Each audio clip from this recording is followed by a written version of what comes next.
안녕하세요. 이상철 교수입니다. 오늘은 통계학 시간 중에서 두 번째 기술 통계 분석하는 방법에 대해서 배워보도록 하겠습니다.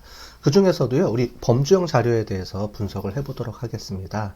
우리가 지난 시간에 통계학에 대한 기본 개념에 대해서 배웠죠. 그리고 여론조사와 통계라는 걸 통해서 확률이라는 게 왜 필요하고 표본을 왜 뽑아야 되고 하는 거를 우리가 배웠습니다.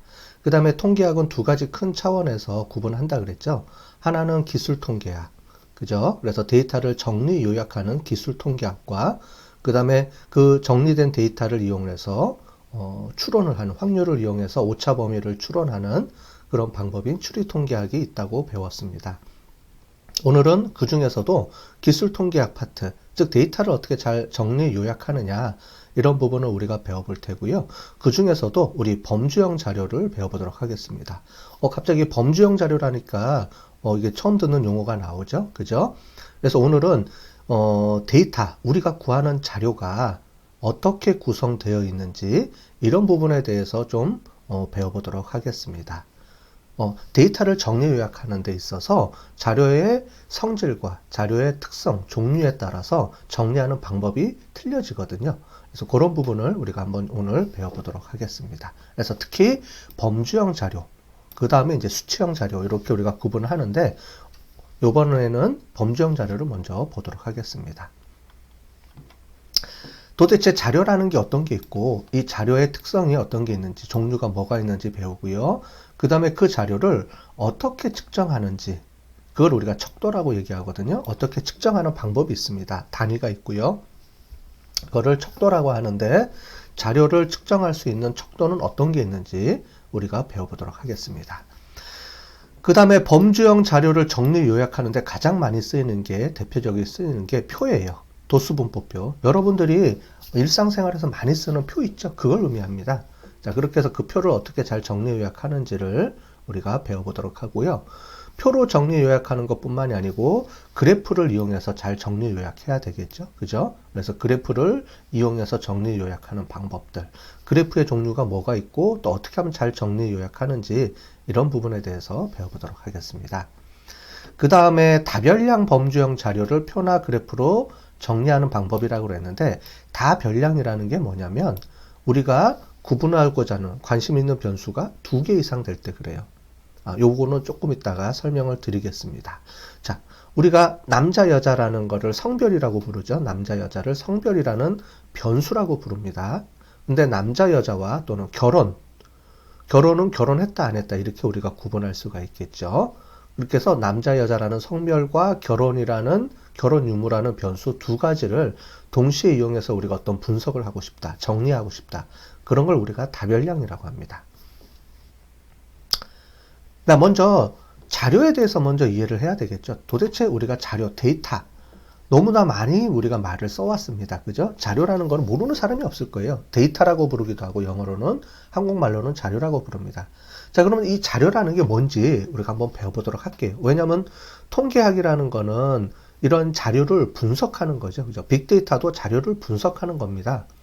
그러면 빅데이터, 데이터가 엄청나게 많다는 건데, 크다는 건데, 그러면 그런 데이터라는 게 어떻게 구성이 되고 뭔지 그걸 한번 배워보도록 할게요. 자, 이 자료가 왜 중요하면 우리가 분석하려 그러면 이 분석에 맞는 자료를 우리가 구해야 되겠죠. 자, 그래서 우리가 연구를 한다고 해봅시다. 궁금한 걸 한번 연구해 봅시다. KC대학교에서 수업을 할 수 있는 능력을 평가하고 싶어요. 우리가 보통 수학 능력 평가 자료라고 얘기를 하죠. 그죠? 여러분들 수능을 다 보고 오셨죠? 그러면은 대학교에서 수능을 왜 보느냐? 그럼 이 학생이 우리 학교에 와서 과연 공부를 잘할 수 있을까? 수업을 잘할 수 있을까? 이거를 평가를 해야 되겠죠, 당연히. 그래서 능력을 잘 할 수 있는 평가 자료로 여러분들이 보는 게 수학 능력 시험이라는 거예요. 그죠? 국어, 영어, 수학 또는 논술은 아니고 국어, 영어, 수학 또 사탐, 과탐 이런 것들을 쭉 여러분들이 수학 능력 시험을 봤을 거예요. 아니면은 수시에서는 여러분들이 고등학교 때 매일매일 수업했던 내용들을 기반으로 해서 고등학교 때 얼마나 잘 수업을 따라왔는지 이런 것들을 평가를 하는 겁니다.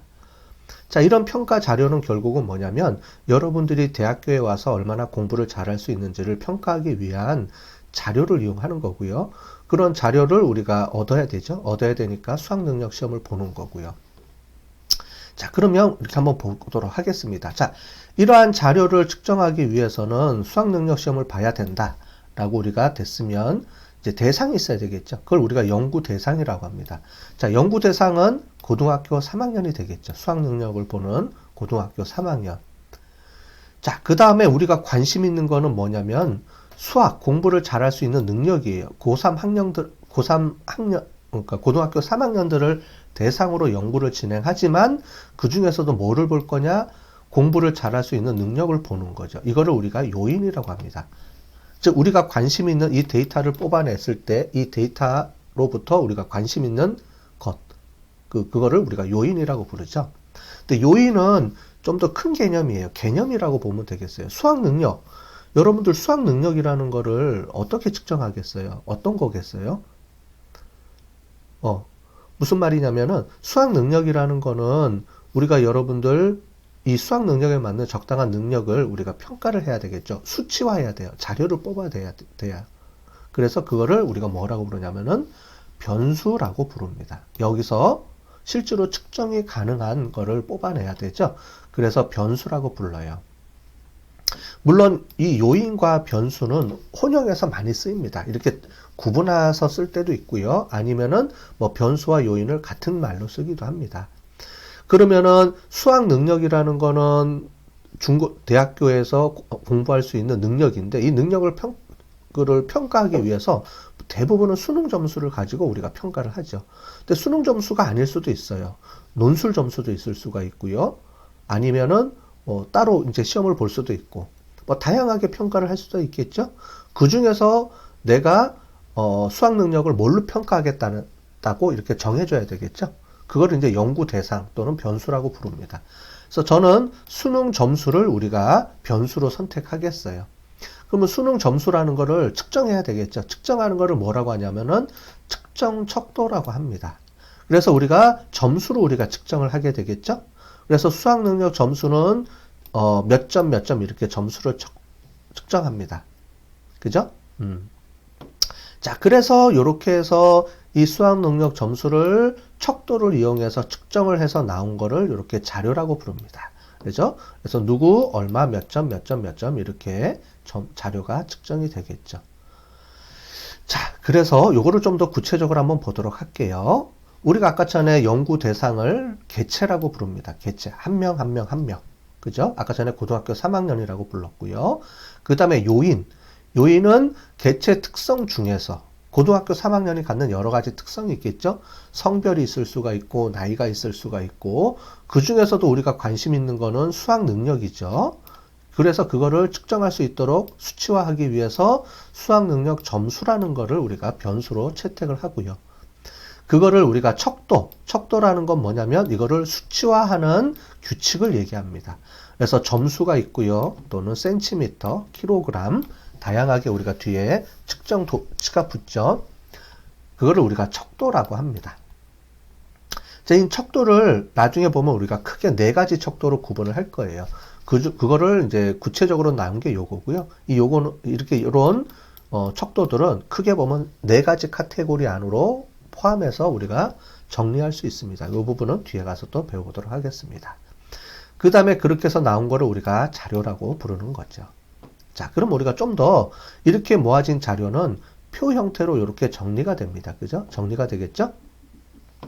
자, 먼저 관측 대상입니다. 서브젝트는 우리가 관측 대상인데 몇 개겠어요? 요게 한 명 한 명입니다. 총 우리가 12명을 조사를 했습니다. 그죠? 그래서 관측 대상은 몇 개입니까? 몇 명입니까? 라고 하면은 12개, 12명 이렇게 우리가 얘기를 할 수가 있겠죠. 그래서 한 명 한 명 한 명을 얘기합니다. 그래서 응답자가 몇 명이에요? 그거랑 같은 말이에요. 관측 대상은 응답자를 의미합니다. 응답자, 사람일 수도 있고 개체될 수도 있고 다양하니까 12개 또는 12명 우리가 이렇게 부르는 거죠. 그 다음에 변수는 뭐냐면 우리가 관심 있어서 측정되는 변수를 의미합니다. 위에 있는 겁니다. 변수는 몇 개예요? 우리가 4개죠. 이 번호, 그 다음에 나이, 성별, 인종, 요렇게 우리가 네 가지 변수를 우리가 측정을 하게 되는 거죠. 그죠?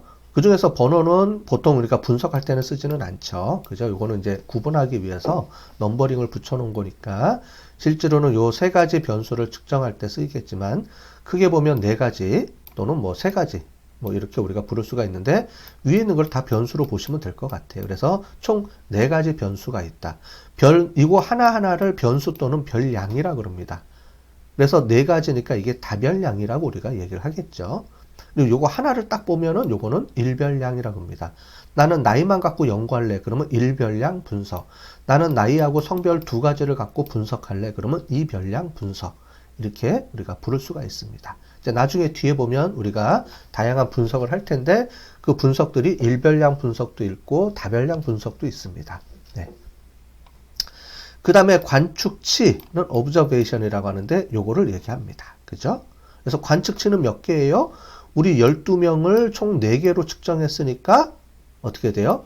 48개가 되는 거죠. 그죠? 이렇게 하나, 둘, 셋, 넷, 4개씩 하나, 둘, 12개니까 총 여기 요거 개수를 다 세면은 몇 개가 돼요? 총 48개가 된다는 겁니다. 그 얘기예요. 자, 요인과 변수를 우리 한번 테스트 해 보겠습니다. 한번 예제를 들어서 해볼게요. K대학 학생의 질을 측정한다. 얘를 요인으로 보면 어떻게 우리가 변수로 측정을 해야 될까요? 여러 개 중에서 한번 생각을 해볼까요? 야, 그러면 우리는 뭐겠어요? 학생의 질이니까 여기 보면 학점이 제일 적당하겠네요. 그죠? 그래서 얼마만큼 공부를 잘했는지 학점을 가지고 측정을 해야 되겠죠. 자, 나이에 따른 차별 유무를 구분하려고 그래요. 나이에 따라서 과연 차별이 이루어져 있는지 안 이루어져 있는지를 보려고 그래요. 그럼 뭘 보면 될까요? 이 중에서 이렇게 50세 이상의 고용률과 50세 미만의 고용률을 비교해 보면 나이에 따라서 차별이 이루어졌는지를 우리가 분석할 수 있겠죠. 자, 이거는 요인 또는 연구 관심 방향 이렇게 우리가 개념 이렇게 우리가 볼 수가 있고 이쪽은 실제로 그럼 뭘 측정할 것이냐 뭘 갖고 측정할 것이냐 이렇게 보시면 될 것 같아요. 자, 야구에서 타자의 질을 측정하고 싶어요. 그럼 뭘 보겠어요? 당연히 타율이겠죠. 타율을 갖고 측정할 거고. 자동차 보험률에 대해서 우리가 조사를 하고 싶으면 뭐겠어요? 사고 기록 수 이런 걸 가지고 보겠죠. 그 다음에 공정의 신뢰성. 여기서 공정이라고 하는 거는 공장에서의 그걸 얘기합니다. 상품의 어떤 신뢰를 얘기합니다. 상품이 이게 정상품이냐 이런 걸 보는 거죠. 그럼 결국은 이 공장에서 나오는 물건을 신뢰할 수 있느냐 보면 결국은 불량품 수를 우리가 보면은 이 공장이 신뢰할 수 있다 없다 이렇게 우리가 얘기를 할 수가 있겠습니다. 자, 자료가 왜 중요한가 이렇게 우리가 자료를 계속 얘기하는데 자료가 왜 중요한가요? 자료는 자료의 형태와 분석 목적에 따라서 통계 분석을 바꿔지게 되기 때문입니다. 무슨 말인지 설명을 드릴게요. 만약에 자료의 형태가 범주형이냐 또는 범주형이냐 두 개가 다별량으로 우리가 봤을 때 두 변수가 다 범주형 변수면 우리가 요약할 때는 도표나 그래프로 요약을 하고 그 다음에 그래프 그릴 때는 막대도표의 원도표를 그리고 분석 방법은 교차 분석이라는 방법을 쓰게 됩니다. 이해되셨죠? 나중에 이런 것들을 다 배워볼 거예요. 분석 방법을 다 배워볼 거고 자료 정리하는 방법도 다 배워볼 텐데 이 자료의 형태에 따라서 바뀝니다. 자, 그 다음에 범주형 자료와 수치형 자료가 있다 라고 한다 그러면 t-테스트, ANOVA 이렇게 분석이 되는 거예요. 자, 그런데 지금 중요한 거는 여러분들 범주형 자료, 수치형 자료 아직 지금 모르죠? 그죠? 그래서 요거를 지금부터 배워볼 겁니다. 어쨌든 중요한 거는 이렇게 자료의 형태가 크게 보면 범주형이냐 수치형이냐를 나눌 수가 있는데 그거에 따라서 분석 방법들이 이렇게 다 틀리다는 거예요. 수치형 자료, 수치형 자료면 우리가 이렇게 상관 분석, 회계 분석 이게 뭐였죠? 우리 배웠죠? 빅데이터 경영론 시간에 이렇게 분석하는 걸 우리가 관계 검정이라고 배우고 이렇게 우리가 분석하는 거를 차이 검정이라고 그랬어요. 뭐냐면 보시니까 형태가 이렇게 바뀌면 서로 범주형과 수치형 다른 형태로 이루어져 있으면 우리가 차이 검정이 되고, 이렇게 우리가 같은 형태로 이루어져 있으면 관계 분석을 쓴다. 이렇게 우리가 이해를 하시면 되겠죠. 그죠? 그래서 이제 올라가면 범주형 자료, 데이터 형태만 딱 보도 이거는 무슨 분석을 써야 되겠다. 이거를 우리가 알 수가 있습니다. 그래서 이렇게 중요한 거예요. 이 자료의 형태에 따라서 중요한 거는 또는 자료 정리하는 방법. 지금 우리가 기술 통계학을 배우고 있는데 자료를 분석하는 방법도 틀려요. 범주형일 때는 도수분포표를 그리지만 우리가 수치형 자료일 때는 평균을 갖고 구합니다. 이런 내용들이 틀려지기 때문에 그렇습니다. 자, 이 자료를 크게 한번 나눠볼게요. 모든 자료들은 어떻게 우리가 구분을 하느냐? 딱 보면은 여러분들은 딱 두 개로만 구분하시면 될 것 같아요. 하나는 범주형 자료, 카테고리칼 변수 또는 카테고리칼 자료, 영어로는 또는 질적 자료 이렇게 부릅니다. 범주형 또는 질적 자료, 그 다음에 수치형 또는 양적 자료라고 부릅니다.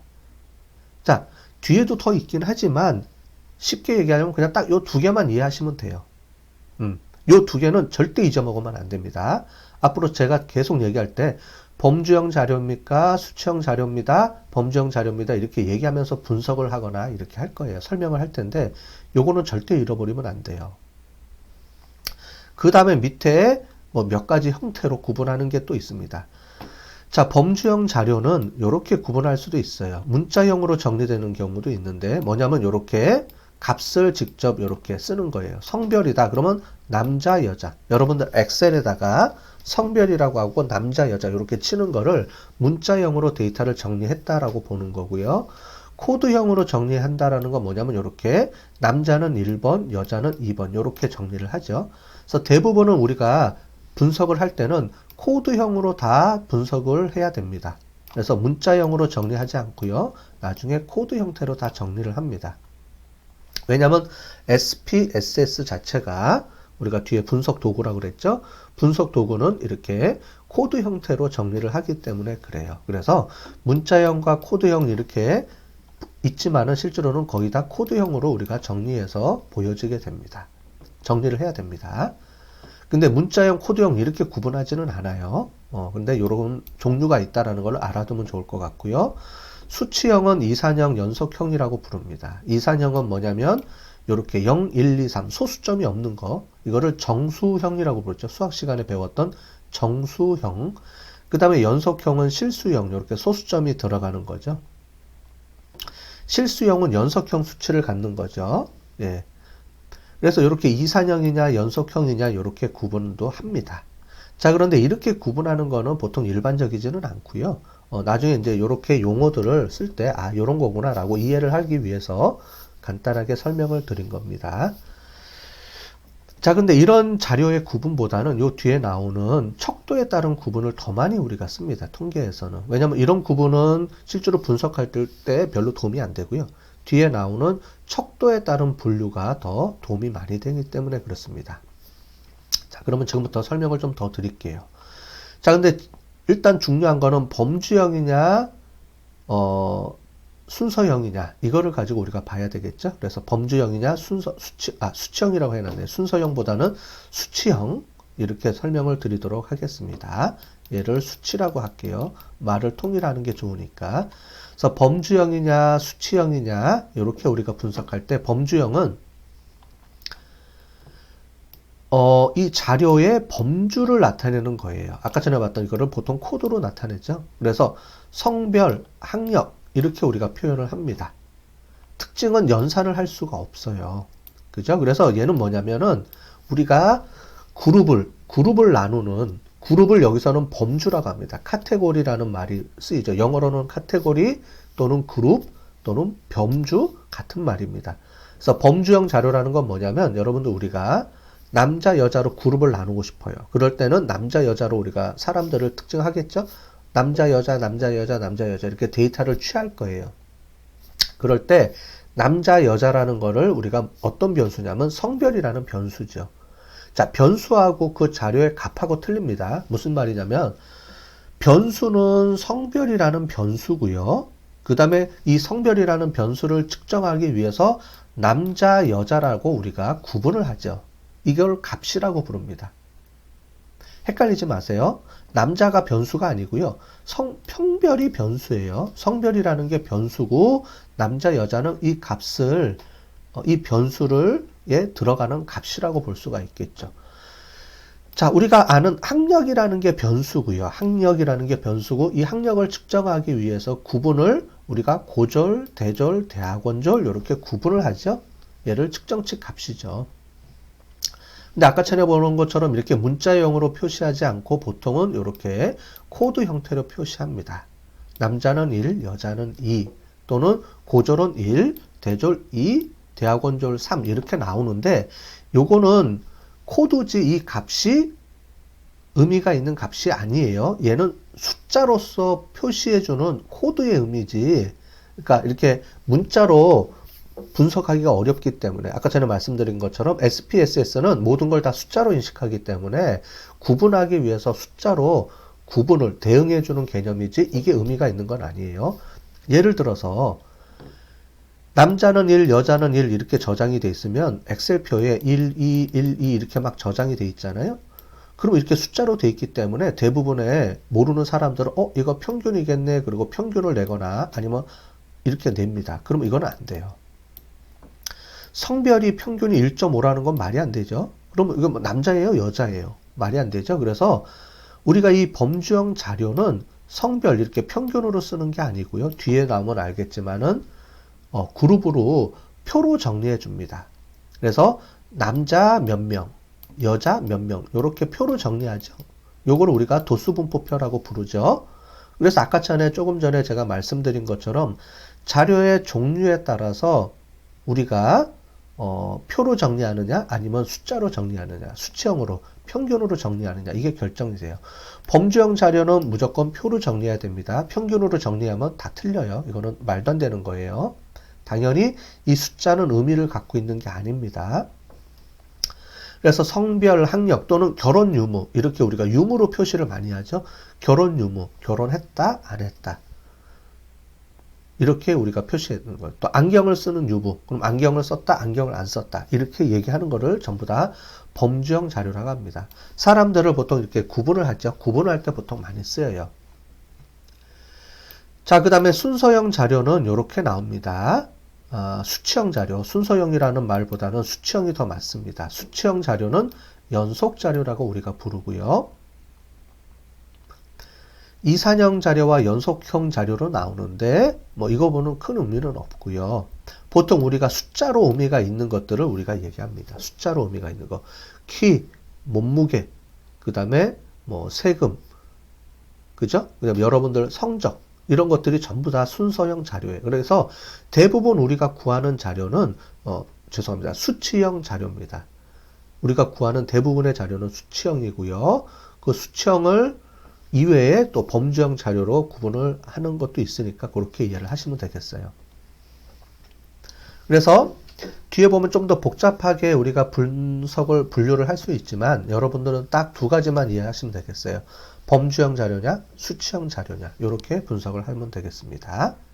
자, 그러면 예제를 들어서 한번 해볼까요? 자, 이렇게 가격이 있습니다. 100원, 200원, 300원, 400원. 자, 그러면 이게 범주형 자료일까요? 수치형 자료일까요? 요거 한번 볼까요? 요거는 우리가 수치형 자료라고 볼 수가 있겠죠? 자, 그 다음에 그러면 속도. 요거는 우리가 뭐겠습니까? 요것도 수치형 자료죠. 그죠? 요거는 수치형 자료, 요것도 수치형 자료. 그 다음에 색깔. 빨간색, 파란색, 노란색. 아직 우리가 모르지만은 색깔, 1번 색깔, 2번 색깔, 3번 색깔. 요렇게 부르는 방법. 여기도 보면 빨간 색깔, 노란 색깔, 파란 색깔. 자, 이 두 가지가 다 어떻게 돼요? 범주형 자료, 범주형 자료인데 얘는 범주형 자료 중에서 이렇게 코드로 돼 있는 거고 얘는 문자형 자료다. 이렇게 돼 있는데 그렇게까지 구분할 필요는 없습니다. 그냥 이게 코드 형태고 문자 형태라는 것만 이해를 하시면 되고 실제로 얘는 두 가지 다 범주형 자료, 수치형 자료 이렇게만 구분을 하시면 되겠습니다.